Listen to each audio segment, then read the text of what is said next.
તો સુરતમાં પાલિકાની સંકલન બેઠકમાં ધારાસભ્ય ગાજ્યા છે। વરાછા બ્રિજ નીચેના દબાણ મુદ્દે કુમાર કાનાણી વરસ્યા।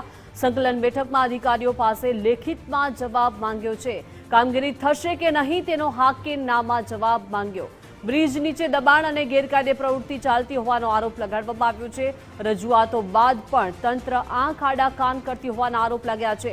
આ સ્થિતિ માટે અધિકારીઓની અણઆવડત નિષ્ક્રિયતા જવાબદાર છે। રહેણાંક વિસ્તારોમાં ઇન્ડસ્ટ્રીયલ એકમો મુદ્દે પણ નારાજગી દર્શાવવામાં આવી। રહેણાંક વિસ્તારમાં એકમો શરૂ થતા લોકો હિજરત કરવા મજબૂર બન્યા છે।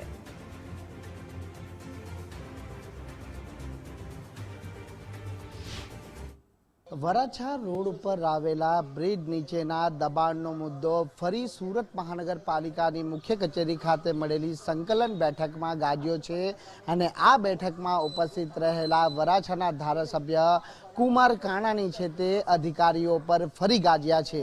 કુમાર કાનાણી આપણા જોડે મોજૂદ છે, સીધી વાત કરીશું તેમના જોડે। કુમારભાઈ, આજે ધારદાર રજૂઆતો રહી હતી, કયા મુદ્દાઓ પર અલગ અલગ?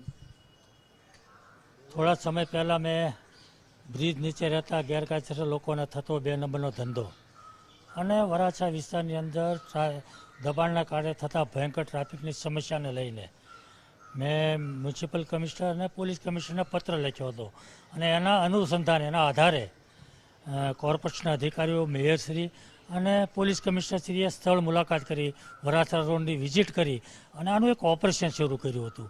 આ ઓપરેશન 15 દિવસ ચાલ્યું અને ખૂબ સારી કામગીરી થઈ હતી, પરંતુ ફરીવાર આજે વરાછાની અને બ્રિજની હાલત એની એ જ પરિસ્થિતિમાં થઈ ગઈ છે।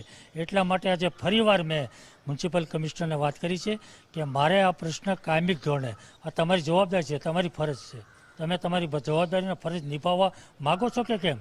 નથી માગતા નિભાવો તો મને લેખિતમાં આપો કે અમે કરવા નથી માગતા, તો આગળનું શું કરવું, ક્યાં રજૂઆત કરવી, કેમ કરવું, એમના આગળનો રસ્તો અમને ખબર પડે।